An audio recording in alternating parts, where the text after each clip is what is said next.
Halo teman-teman, kembali lagi di my YouTube channel. Saya Wisnu Riyadi dari mahasiswa Profesi Kedokteran Gigi.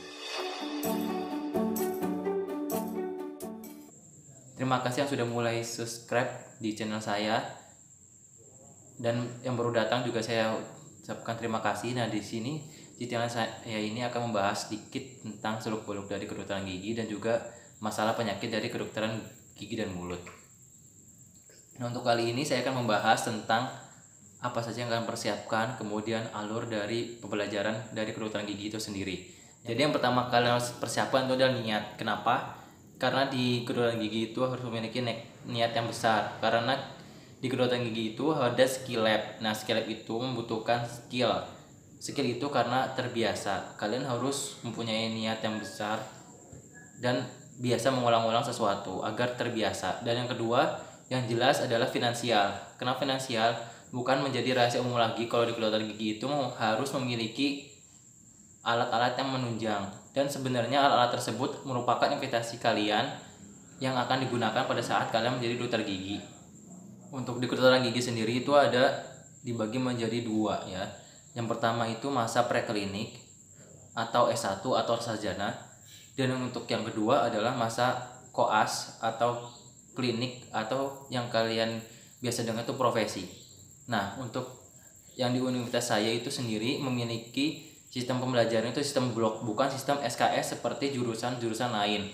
Nah, sistem blok ini merupakan kumpulan dari mata kuliah yang hampir sama. Pada saat S1 atau sarjana atau preklinik itu yang saya alami itu terdapat pembelajaran seperti pertama itu ada lecture atau kuliah pakar. Nah, di sini seperti kalian pada waktu SMA. Jadi kita itu duduk dan mendengarkan dari dosen dan mencatat apabila ada pertanyaan ditanyakan. Nah, sedangkan kalau pakar sendiri adalah mengundang para ahli di bidangnya. Untuk yang kedua itu ada tutorial. Nah, di sini tutorial kita harus mengumpulkan sumber-sumber tentang suatu kasus. Biasanya suatu kasus baru yang kita belum mengetahuinya. Kemudian kita akan diskusikan hal tersebut dengan kelompok kecil.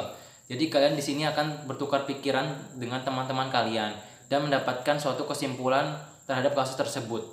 Dan untuk yang ketiga itu ada praktikum. Nah, praktikum di sini adalah aplikasi dari kalian yang telah dipelajarkan selama lecture, seperti praktikum anatomi, praktikum parasitologi, dan yang lainnya. Dan yang menjadi momok dari masuk kedokteran gigi adalah skill lab. Nah, di sini kenapa? Karena di skill lab ini itu banyak sekali. Ada misalnya skill lab pencabutan gigi, kemudian ada penambalan gigi. Nah, di situ kalian harus mengetahui tekniknya, caranya, kemudian indikasi kontraindikasi, kemudian alat-alat yang menunjang itu kalian harus memiliki, atau mungkin awalnya minjam terlebih dahulu ke kakak tingkat yang sudah punya lebih dahulu. Mungkin dari kalian ada yang bertanya, terus bagaimana cara lulus dari preklinik agar menuju jenjang berikutnya? Nah, di sini kalian tetap ada yang namanya tugas akhir atau skripsi. Nah, skripsi ini adalah bukti dari kalian telah melakukan suatu penelitian. Nah, untuk bidang-bidang dari skripsi itu di universitas saya itu merupakan spesialisasi dari kedokteran gigi itu sendiri. Misalnya saja ada bedah mulut, kemudian ada ortodonti, kemudian ada periodontia, ada ilmu kedokteran gigi anak, dan lain-lainnya. Nah, mungkin kalian belum terbiasa tentang hal tersebut, tapi kalau jika kalian sudah masuk ke kedokteran gigi, maka kalian sudah terbiasa, bahkan sudah hafal apa saja yang termasuk periodontia atau ortodonti.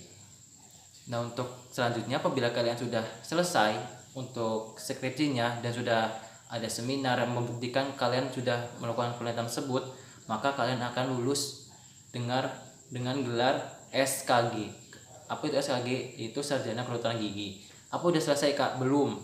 Kalian di situ belum selesai dan kalian belum boleh langsung melakukan sesuatu ke pasien, atau karena kalian itu belum mengambil sumpah. Di sini bukan berarti sumpah kedokteran atau sumpah kedokteran gigi ya. Di sini merupakan sumpah profesi. Intinya kalian sudah diizinkan untuk melakukan pemeriksaan bahkan penata laksanaan dari pasien, tetapi tetap di bawah pengawasan dari dosen atau supervisor namanya.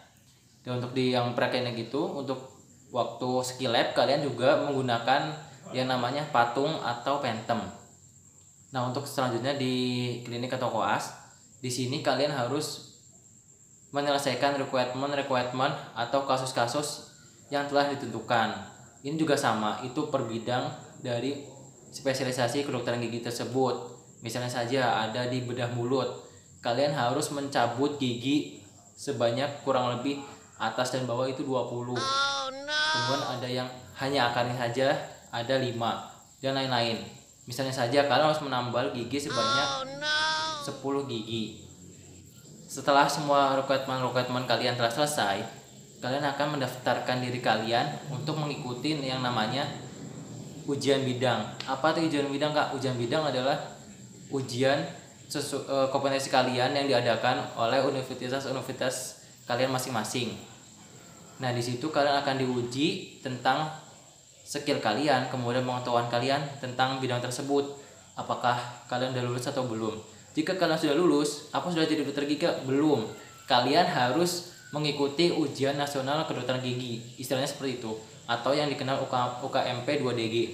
Nah, di situ kalian juga akan diuji lagi kompetensi kalian. Apabila kalian telah lulus, kalian akan mendapatkan surat kompetensi. Nah, surat kompetensi tersebut merupakan salah satu syarat kalian mendapatkan surat tanda registrasi menjadi dokter gigi dan surat izin praktek di mana kalian akan praktek. Setelah kalian mendapatkan STR dan SIP, kalian bisa bekerja di rumah sakit, kemudian bisa bekerja di puskesmas, dan juga kalian bisa membuka klinik kalian masing-masing. Ya, mungkin itu gambaran apabila kalian masuk ke kedokteran gigi dan ingin menjadi dokter gigi. Apabila kalian menyukai video ini, tolong subscribe, kemudian like, kemudian share ke teman-teman kalian yang ingin bergabung menjadi dokter gigi, dan bagi teman-teman kalian yang baru lulus SMA. Dan kalian bisa komen di bawah apa yang ingin saya bahas berikutnya, apakah tentang kedokteran gigi atau masalah gigi dan mulut. Terima kasih. Body, I'm an icon, man. My girl about a 10. I should fuck her in a Benz.